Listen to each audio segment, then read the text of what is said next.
Hello Blade Riders, welcome back. I am Scott Dredd, this is Dredd Skates, and today we are taking a look at another electric skateboard, the Meepo Go.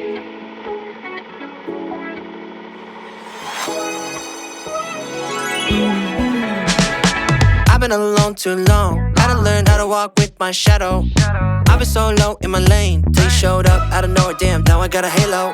So keep up, I'm saying, but they praying I keep up. Don't let up on me, I know you're waiting so patiently. I've been on the way for long, got everything into place.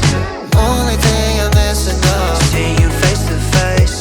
Gotta tell you what you need to know, tell you what you need to know. That you are all I want, that you are all I want. Please don't leave, cause the time is running out, and the lives are running out. Don't leave, I'll explain and show you how for you. All right, starting off with some of the specs, starting with the battery. This is rocking a 12S2P 345 watt-hour pack, which will get you an advertised range of 20 miles. More on that in a minute. This pack is topped off with the included 2 amp standard charger, which will fully charge up the board from 0 to 100 in about 4 hours. The drivetrain is a dual 1500 watt motor configuration running belt drives, and those are going to be turning.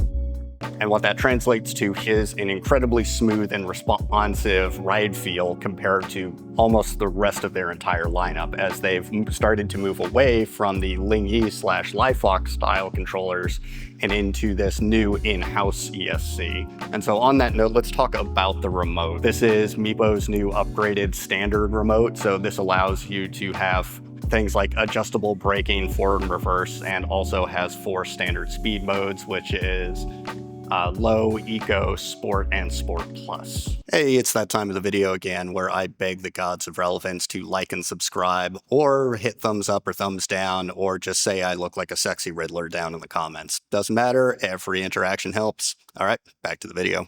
So this is kind of your everyday errand/commuter board with okay range at a fairly approachable price point. This board clocks in right around $600. However, it routinely goes on sale for less than that, especially during events and holidays. So keep an eye out around those times, or go over to Fred or Scott Davies' channel, and I'm sure they have a discount code somewhere over there.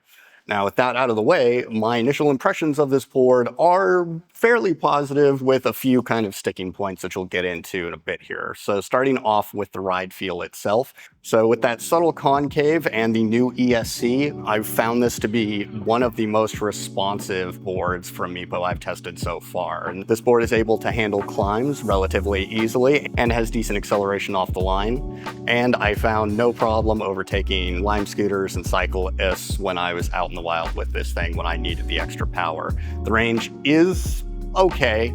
They advertised that 20 miles, but realistically I was getting about like 13.5 to 14, and that was primarily riding in sport and sport plus. If you're someone who can live in alternating between like eco and sport, you'll probably be able to eke a little bit more range out of it. But I would say in a practical situation, like 16 to 17 miles per charge is probably about the realistic upper end for this board. And one of the other things that I really like to gush over when I see it on a board is the integrated carry handle. Now, I know this is gonna divide people 50-50 most likely, but for an everyday commuter, I absolutely love that easy grab and go nature to just be able to suitcase carry this thing. And that's especially important when you're doing like hybrid commuting, where you're getting off of a bus or train and you need to be able to easily grab the board and heft it on when you're not able to ride. As well as the board's overall length coming in under 40 inches, it makes it very easily stowable in something like a locker or in the corner of a classroom if you're taking this thing in between like school, work, or what have you.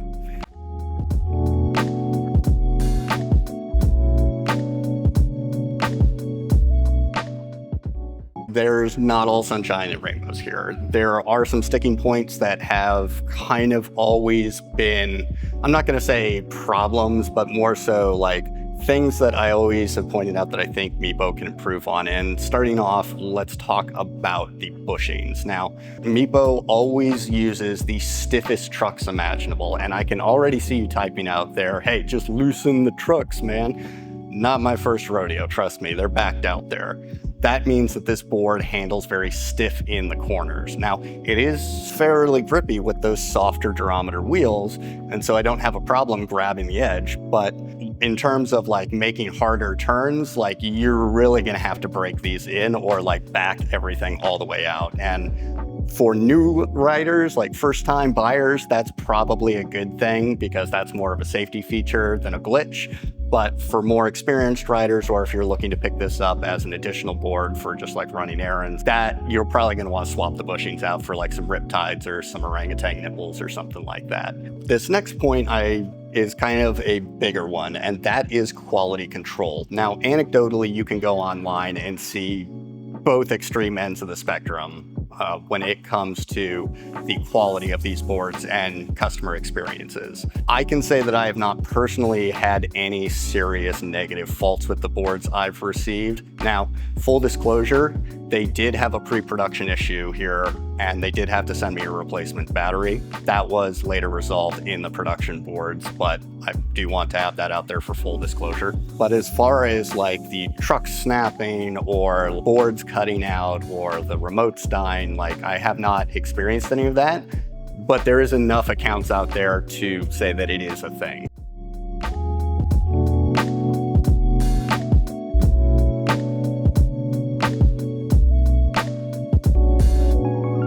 I think Meepo is ticking off a lot of the boxes here in their kind of cheap and cheerful category that they like to kind of splash around in. Is this going to exceed anyone's expectations? No, not really, myself included. I had very reasonable kind of expectations with this board going into it. I think there's some subtle tweaks that Meepo could make or options they could offer to kind of improve the ride experience slightly with this, and service and support issues notwithstanding. I would not hesitate to recommend this to a first-time buyer or someone just looking for a simple and affordable everyday commuter. That is just my opinion. Let me know what you guys think down in the comments. And as always, till next time, stay safe out there, Blade Riders. Peace. So everybody asks why Meepo, but not how is Meepo. I swear if I hear another bus. Shit.